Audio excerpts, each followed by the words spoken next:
السلام عليكم ورحمة الله وبركاته. معكم محمود سلامة، والنهاردة جايب لكم فيديو جديد وهو عطل في راديو ياباني.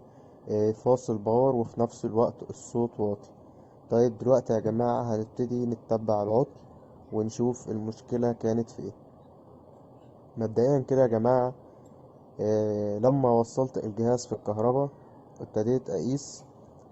لقيت ان في فولت بيطلع من المحول، ولكن مفيش فولت بيبقى على دائرة الراديو.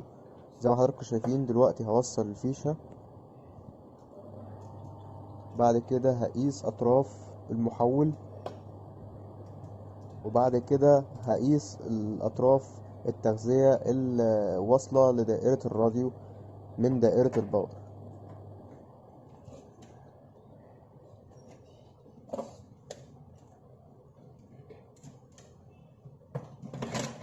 زي ما حضراتكم شايفين دلوقتي انا بظبط جهاز القياس،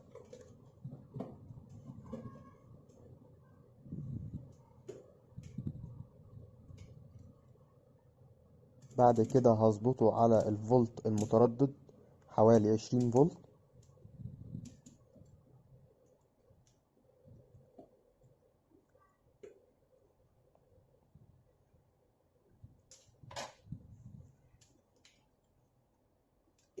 هوصل فيشة الكهرباء، وبعد كده هقيس على طرفين الخارج بتوع المحول. زي ما حضراتكم شايفين طلع معايا حوالي 9 فولت، يعني المحول شغال وبيطلع الفولت بتاعه مظبوط، مع ان المحول ده مش بتاع الجهاز وعالي شوية، ولكن عشان الجهاز ياباني فيتحمل ومش هيجراله اي حاجة. دلوقتي يا جماعة هنقيس التغذية اللي على دائرة الراديو نفسها بعد قنطرة التوحيد. قلبت دائرة الراديو علشان احطه على اطراف التغذية، وهظبط جهاز القياس على 20 فولت مستمر. بعد كده هبتدي اقيس التغذية اللي داخلة على دائرة الراديو. زي ما حضراتكم شايفين مفيش اي تغذية، وده معناه ان مفيش الكهرباء او الفولت ما بيعدي، التيار ما بيعديش من قنطرة التوحيد، لان الفولت موجود على المحول ولكن مش موجود على دائرة الراديو.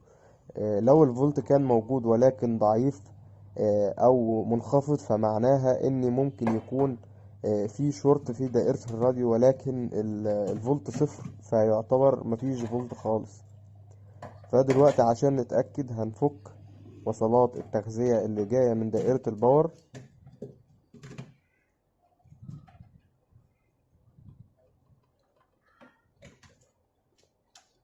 وبعد كده هنقيس الأطراف التغذية بتاعة دائرة الباور.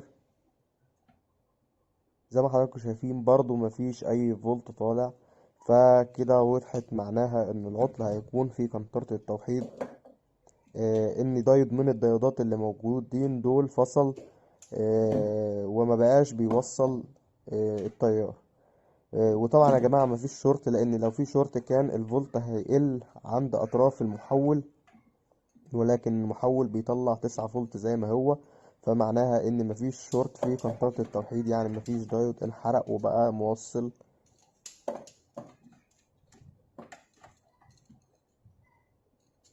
دلوقتي زي ما حضراتكم شايفين أنا بفك قنطرة التوحيد.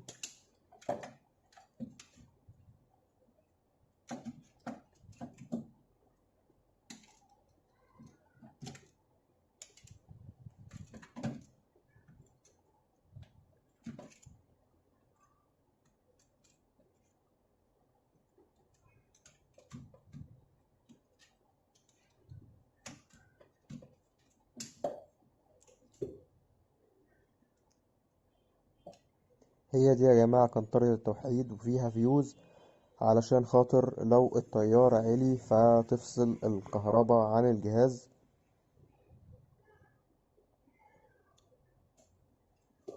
ودلوقتي هجيب 4 بيضات متركبين كقنطرة توحيد، وهنركبهم بدل الدائرة القديمة.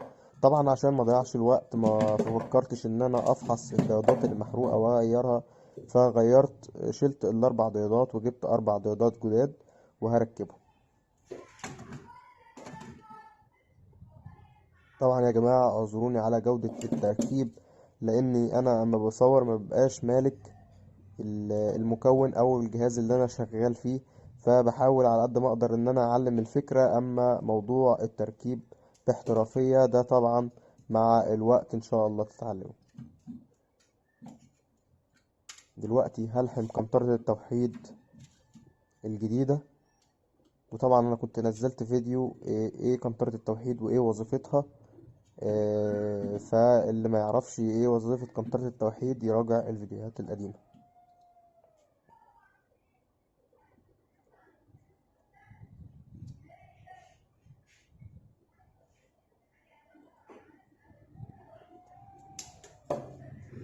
دلوقتي لحمت قنطرة التوحيد مع خارج المحول، وبعد كده هاخد خارج قنطرة التوحيد واوصله على دائرة الراديو.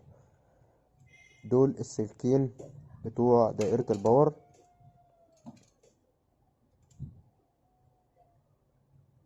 الحمهم على قنطرة التوحيد، بعد كده اوصلهم في دائرة الراديو.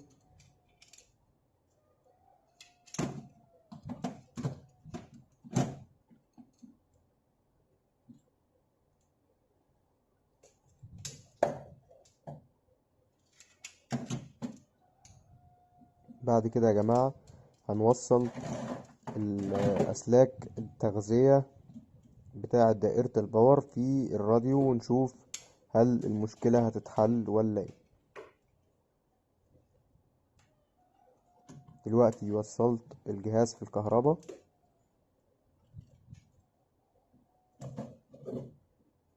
بعد كده هقيس أسلاك التغذية،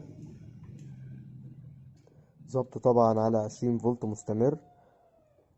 زي ما حضراتكم شايفين ابتدى يطلع لي فولت مستمر بعد قنطرة التوحيد، ودي كده مشكلة دايرة الباور اتحلت.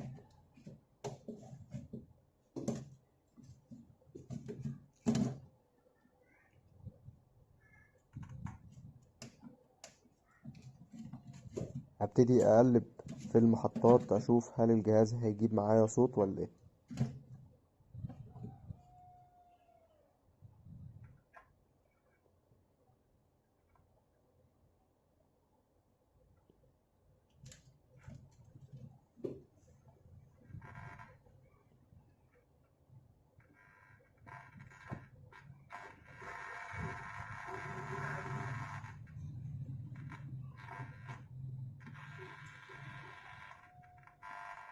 طيب دلوقتي يا جماعة ابتدى يجيب معايا صوت، ولكن الصوت واطي.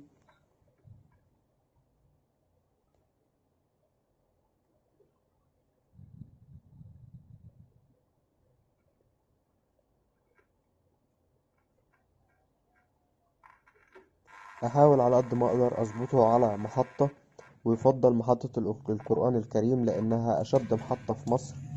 ده بالنسبة للام دبليو او الاي ام.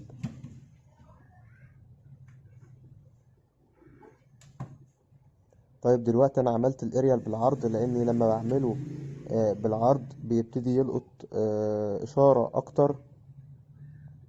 طيب وطول الصوت ده يا جماعة بسبب ضعف في استقبال الجهاز.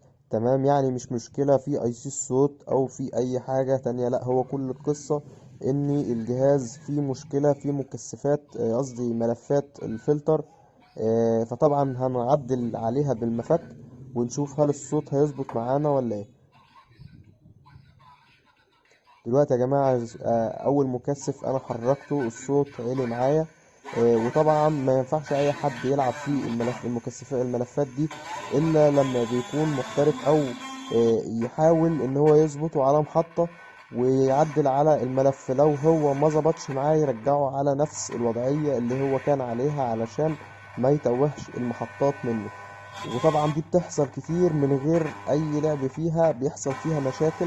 فساعات بنرجع نعدل في الملفات دي تاني عشان الجهاز ينظبط. يعني احنا ما نعدلش فيها الا في حالة ان الجهاز الصوت بتاعه واطي زي ما انتم شايفين، او ان هو ما بيلقطش محطات، فساعتها نحاول نعدل فيها علشان نجيب المحطات من تاني.